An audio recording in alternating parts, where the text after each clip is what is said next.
Hey there, everyone. Happy New Year. Happy January. Good to be back with you here on StockCharts TV. My name's Dave Keller. I'm the President and Chief Strategist of Sierra Alpha Research and host of the Market Misbehavior podcast. Really enjoy sharing thoughts with you here on StockCharts TV. And today we're going to talk a little bit about interest rates, a lot about market trends, and sort of what are the key themes that I'm looking at here as we kick off Q1. I had a lot of fun with fellow StockCharts contributor Tom Boley in his recent event, Market Vision 2025. And this is a much smaller, sort of abbreviated version of some of the comments that I shared with him and his audience there. But hopefully hitting on some of the key points. I think interest rates are one of those really important factors. Always having some impact on the markets, to be sure. But there's certain times when I feel like you can kind of not pay too much attention to interest rates and it's not a big deal.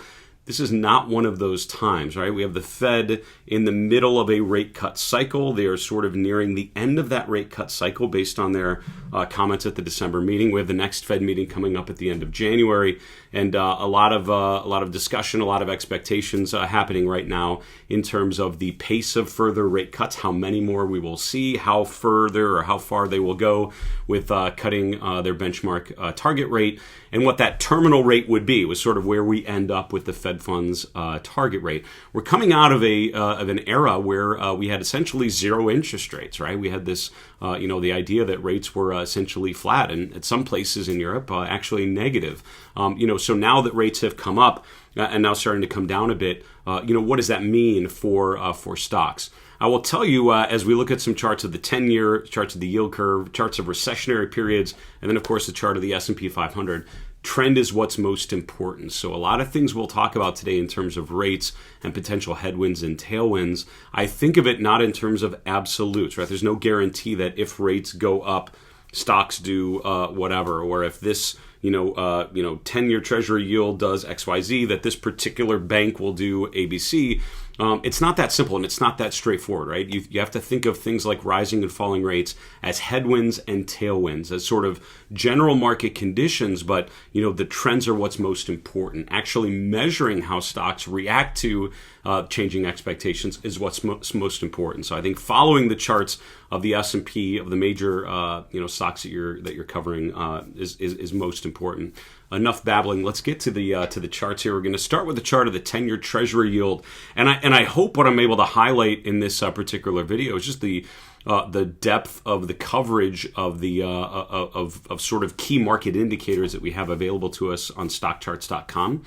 Here we're looking at the 10-year Treasury yield. This is an index, $TNX. This is an index that actually is reported during the day by the CBOE, which is an options exchange in Chicago, and they use this as a benchmark for some options. That's why it's a pretty reliable source of data. What we're looking at here is the 10-year Treasury yield over the last 2 years, and I'm doing this to show that the 10-year hit a peak of 5% in October of 23, pulled back to around 3.8% at the end of 2023. From there, we bounced up, didn't get back up to 5%, but the 10-year stalled out around 4.7%, went back down and actually slightly undercut the December 23 low to hit a terminal rate around 3.6%. And in the 3 months since, and now 3.5 months since, the 10-year yield is right back to where it was in spring of 2024. And I think this is one of those counterintuitive reality checks, and this is what I love about charts. Charts are the ultimate mythbusters, right? There's a lot of times where we get caught up in a particular narrative. We think, all right, this is what's happening. People talk about a particular trend in rates. Charts actually show you what is happening, and a lot of times I'll bring up a chart of something like this and go, I had no idea the 10-year was all the way back up to its April peaks, because all we've been talking about is the Fed cutting rates. But what we have to remember is the Fed has been cutting rates, but that's at the very short end of the curve.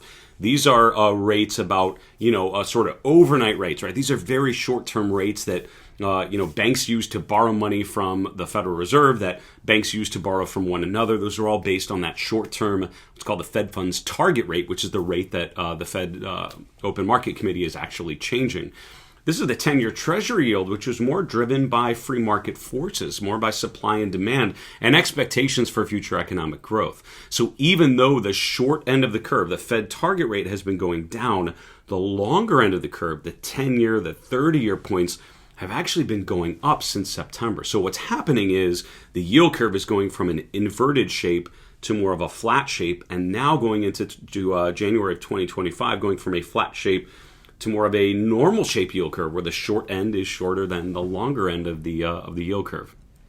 So what does it mean that the 10-year yield has gone all the way back up about a full percentage point from where it was in mid-September to where we are here in early January, just about 4.6%? Well, it certainly doesn't mean it's cheaper to borrow money. So you'll find that if you go to buy a house, buy a car, anything that it has you borrowing over a longer period of time. It's more related to this 10-year Treasury yield than it is to the Fed's target rate. So things are actually getting more expensive, and there are certain things that that's going to be a problem for, particularly home builders. Right, home builders looked really interesting down here in August and September of last year because the 10-year Treasury yield was going down so much that new home buyers needing to borrow money to buy a home were actually in a much better situation because it was getting cheaper to borrow for the long term. Your monthly mortgage payment was going to be a lot lower. Now all of a sudden we're right back to where we were, sort of reapproaching that 5% level that we saw in October of 2023. So the level of the 10-year Treasury yield is one thing, but the series at the bottom are pretty important. Now, I did a video on StockCharts TV last year, probably November, early December-ish, somewhere in there, talking in particular about interest rates and the shape of the yield curve. So go back there. We talked about the dynamic yield curve tool on StockCharts, which is a beautifully simplistic but very powerful visual representation of the relationship between the interest rate environment and the equity markets.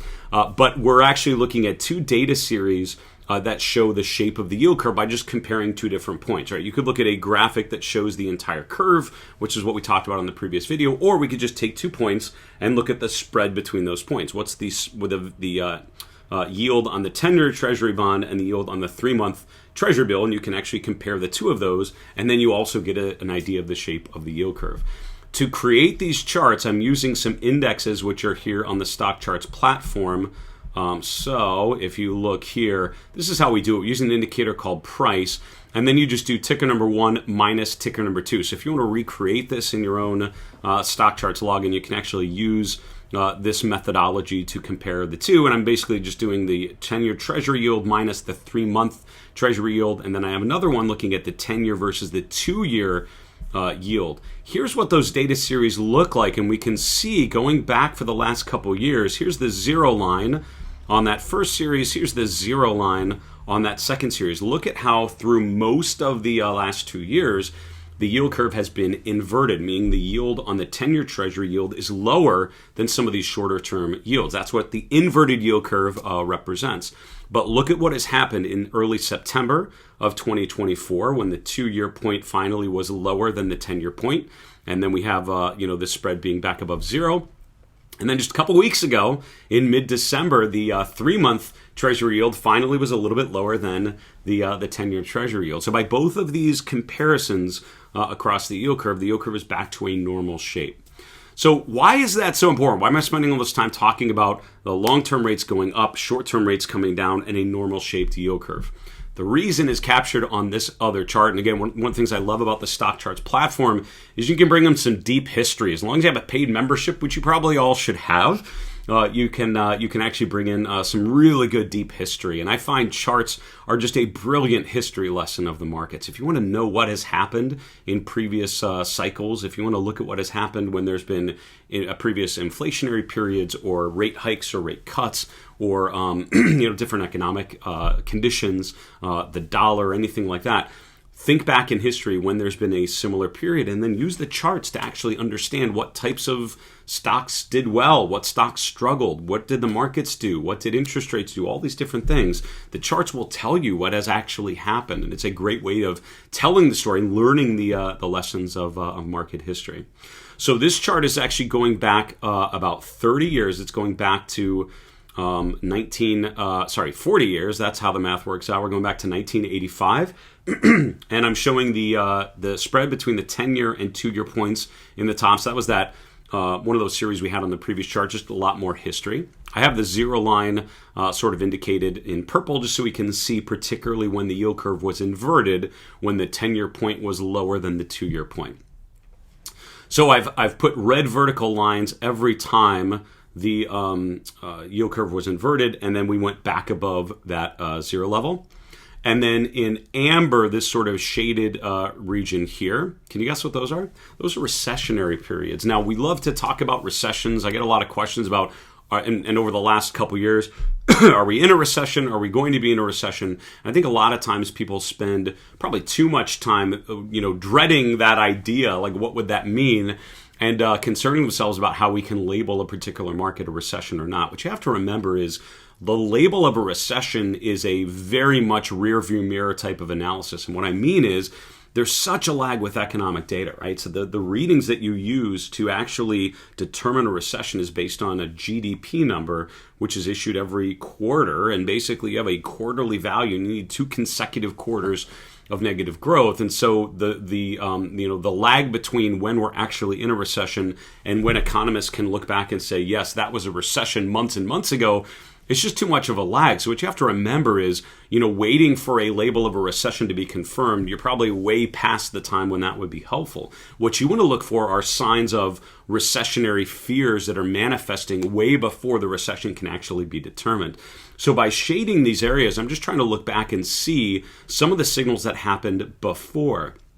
And if you'll notice, in the last 4 recessionary periods, going back to 1990, the progression has been the yield curve has become inverted, often well before the recession. The yield curve has come back to a normal shape well before the recession, and then the recession actually happens. But the bottom panel is showing the S&P 500, and this is why I think this normal shaped yield curve is so important. Look at what has happened soon after the yield curve was inverted and then came back to a normal shape.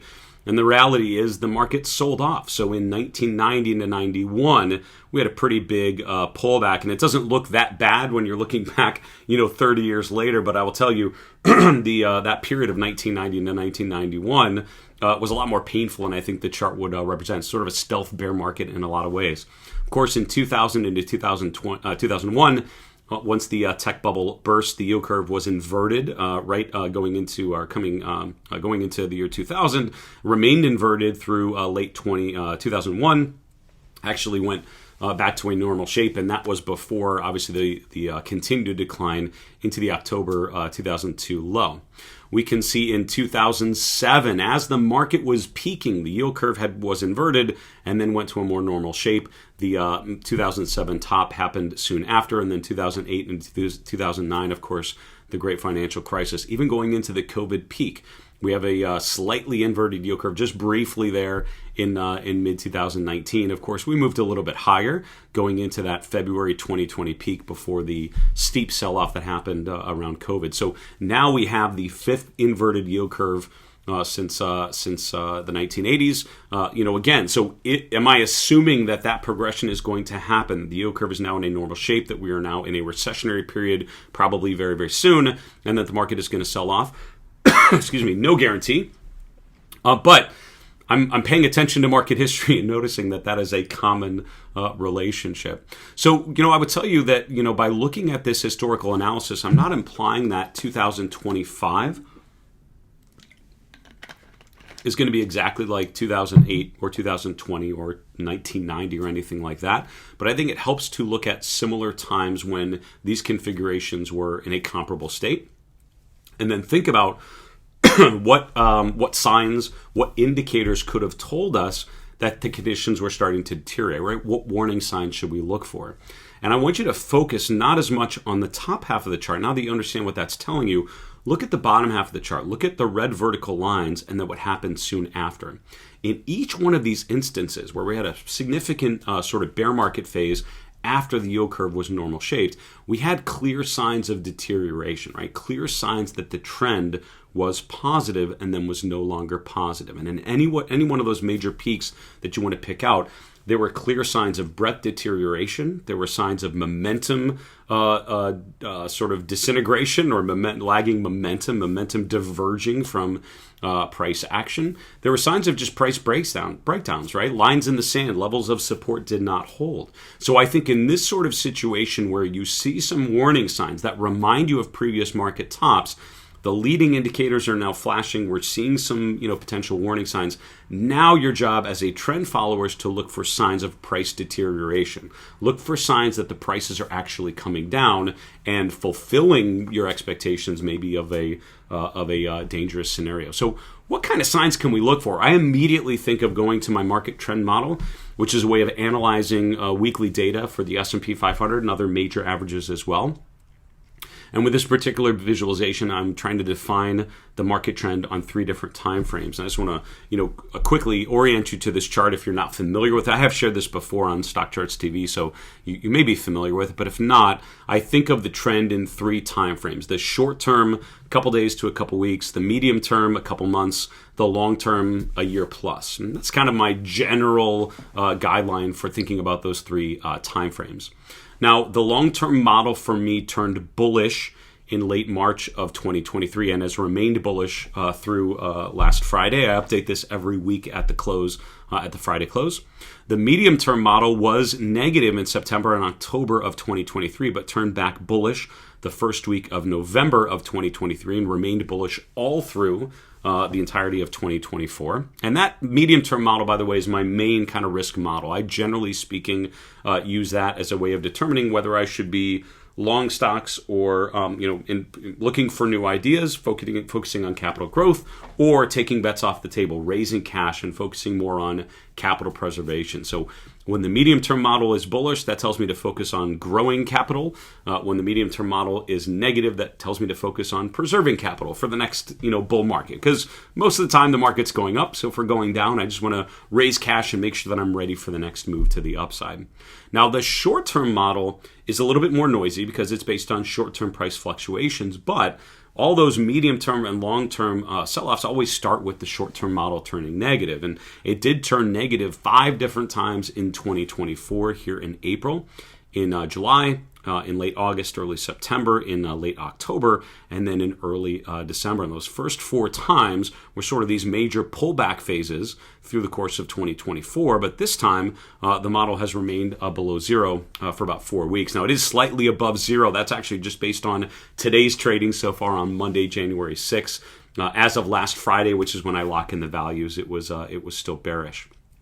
So for me, the short-term model negative going into 2025 tells me I know we're in some sort of pullback phase. I'm looking for signs of a downside follow-through. The main thing that would suggest to me that early 2025 is going to look a lot like some of those other major topping periods is the medium-term model turning negative. You don't have to look that far back to see a similar period where we saw that kind of deterioration. Here in the end of 2021, which, by the way, was a remarkably similar year to 2024 in terms of the consistent uptrend, the low volatility, the brief and infrequent pullbacks.